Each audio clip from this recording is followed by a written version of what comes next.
Assalamualaikum and hi everyone. My name is Wali Shahidan and my matrix number is H23A2463. So today I will discuss about motivating behavior.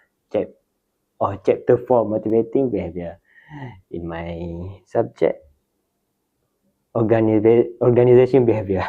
sorry. Okay, so I will start with introduction to motivation. So, firstly, I will discuss motivation in motivation behavior, motivating behavior. Is a critical element influencing team and company success. Motivating is defined as the internal or external drive that push individual to achieve goals. Without motivation, organizational productivity declines.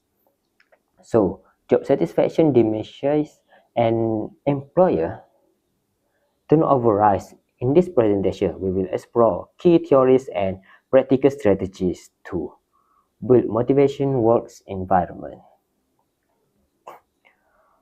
For explanation about this, introduction to motivation is essential for driving an employer work effectively. Without it, team and organizational performance may decline.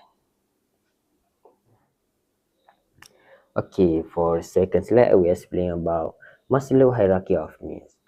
Okay, so the first theory is Maslow hierarchy of needs.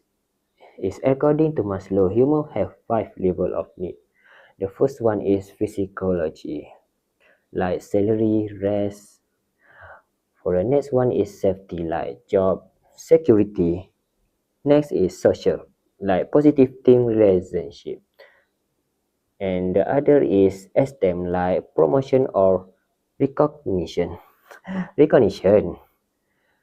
Okay, for the last is and self-actualization, like opportunities for creative work.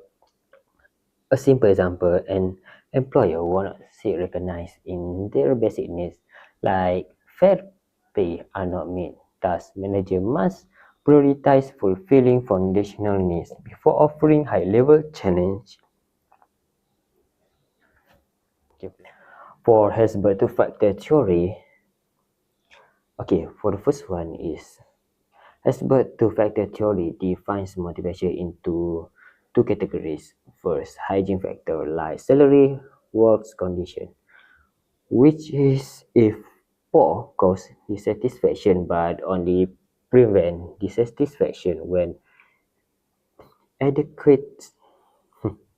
Okay, second is motivators recognition and responsibility, which genuinely enhance job satisfaction. Example, even with high pay, employers may lose motivation without growth.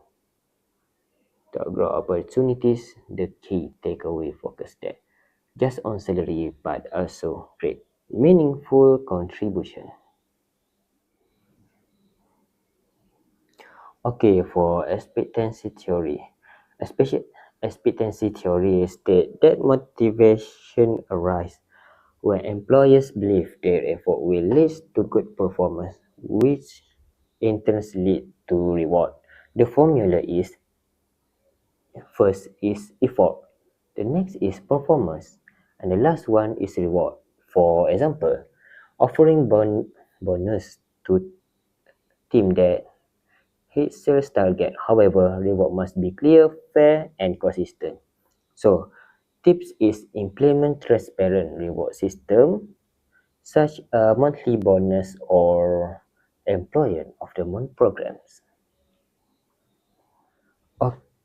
Okay, so for equity theory emphasizes that employer compare their contribution and reward to those of peer. For instance, if employer A works overtime but earn the same as employer B, who rarely does, this may spark demotivation or conflict. So the solution is use objective performance evaluations and ensure compensation aligns with contributions. Transparency in company policies is key to maintain team morale. Okay, so for practical motivation strategies, how to apply these theories in practice. So the first is provide regular positive feedback to reinforce productivity. Second, offer training or promotion to invest in employer growth. Third, implement job implement job enrichment. Assign challenge tasks like leading small project or managing new initiative. Example, shift employees from routine administrative work to creative project to boost their sense of value. Okay, so for the next slide is challenge in motivational. The main challenge stems from generational difference and rigid works culture. For example, Gen Z may prioritize flexibility and work-life balance, while baby boomers prefer structure. Companies with strict hierarchies often struggle to adapt to modern needs. The fix, okay, flexibility. Example, hybrid works policies or cross-generational mentoring program to kids. So, in conclusion, for closing my presentation is remember three key points. First, motivation is dynamic and requires understanding individual needs. Second, combine theory like Maslow and Hesberg, while practical strategy like feedback and job enrichment. Third, adapt to change, whether generational or workplace trends. Remember, motivation is not about forcing productivity, but creating an environment that empower every team member's potential. That's all from me. Thank you.